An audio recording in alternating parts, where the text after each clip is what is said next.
Hello viewers, আসসালামু আলাইকুম। আপনারা দেখছেন এলবিডি টেক, সাথে আছি আমি ইব্রাহিম খলিল। আজকের টিউটোরিয়ালটির মাধ্যমে আমরা জানবো ই পাসপোর্টে নতুন একটা সমস্যা, লোকাল রিওয়ার্ক।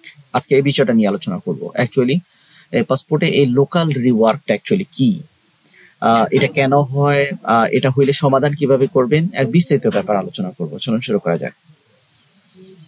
তো প্রথমত আমরা জেনে নেই লোকাল রিওয়ার্ক অ্যাকচুয়ালি কি। পাসপোর্ট জমা দেওয়ার পরে এনরোলমেন্ট শেষে পাসপোর্টের অগ্রগতি না হলে, পাসপোর্টের কাগজপত্র ফাইলের অগ্রগতি না হলে আপনি চেক করে দেখতেছেন সেখানে এনরোলমেন্ট লেখা না আইসা, সেখানে এসবি পুলিশ ভেরিফিকেশনের রিপোর্টের জন্য না লেখা আইসা আসছে লোকাল রিওয়ার্ক।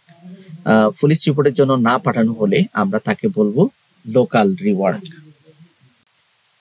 এখন আমরা জানবো লোকাল রিওয়ার্ক অ্যাকচুয়ালি কেন হয়।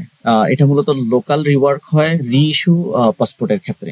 তো নতুন পাসপোর্টের ক্ষেত্রে লোকাল রিওয়ার্ক হতে পারে যদি কোনো কাগজপত্র শর্টেজ থাকে। তো এই ক্ষেত্রে যেমন আপনার ভোটার আইডির সাথে যদি আপনার পাসপোর্টেও লিখিত নাম, পিতার নাম, মাতার নাম, স্ত্রীর নাম বা ঠিকানা পরিবর্তন হয়ে থাকে, সেক্ষেত্রে লোকাল রিওয়ার্কে দিয়ে থাকে। আপনার আবেদনপত্রের সাথে যদি সঠিক কাগজপত্র না দেয়া থাকে, ধরেন আপনি রিইস্যু ফাইল, আপনি পাসপোর্টের কপি জমা দেন নাই, অথবা আপনি অঙ্গীকারনামা দেন নাই, অথবা আপনার ম্যারেজ সার্টিফিকেট চেয়েছে সেটা দেন নাই, অথবা স্থায়ী ঠিকানার কাগজপত্র দেন নাই, সেক্ষেত্রে আপনার লোকাল রিওয়ার্ক হতে পারে। আর কাগজপত্র বিশেষ করে অনেক সময় এনআইডি ভেরিফাইড, আপনি যে আইডিটা দিয়েছেন সেটা ক্লিয়ার না, সেক্ষেত্রেও লোকাল ভেরিফাইড থাকতে পারে। আপনি ম্যারেজ সার্টিফিকেট দেন নাই, অথবা আপনি অনলাইন সিটিজেন সার্টিফিকেট দেন নাই, সিটিজেনশিপ সার্টিফিকেট, অথবা আপনার অঙ্গীকারনামা দেন নাই, যেটা বলছিলাম ইতিমধ্যে। এই এই বিষয়গুলোর কারণে মূলত লোকাল রিওয়ার্ক হয়ে থাকে। এখন লোকাল রিওয়ার্ক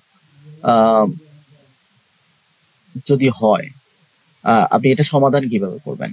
আপনার নিকটস্থ পাসপোর্ট অফিসে যাবেন, সেখানে হেল্প ডেস্ক অফিসার রয়েছে, হেল্প ডেস্কে আপনি কথা বলবেন, অথবা ডিজি মহাদের সাথে কথা বলবেন, অথবা কম্পিউটার অপারেটর যিনি আছেন পাসপোর্টে অফিসে, সরাসরি অফিসে আপনি যে কোনো হেল্প ডেস্কে যোগাযোগ করবেন, তাদের নির্দেশনা ফলো করবেন, তাহলে আপনি এটা সমাধান করতে পারবেন।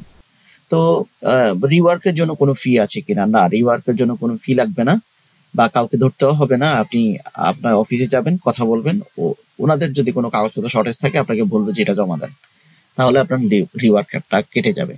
আর আপনি যদি চ্যানেলের মাধ্যমে দিয়ে থাকেন, তাহলে সেক্ষেত্রে আপনি যার মাধ্যমে দিয়েছেন তার সাথে যোগাযোগ করবেন, আপনার এটা সমাধান হয়ে যাবে।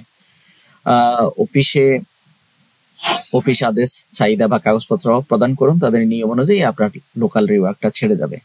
পাসপোর্ট রিলেটেড অসংখ্য ভিডিও রয়েছে আমার চ্যানেলে, আপনি চাইলে প্লেলিস্টে গিয়ে চেক করতে পারেন। NID, passport, visa processing, man power, Indian visa বা অন্যান্য ইম্পর্টেন্ট ভিডিও পেতে চ্যানেলের সাথে থাকবেন। ভালো থাকবেন সবাই, আসসালামু আলাইকুম।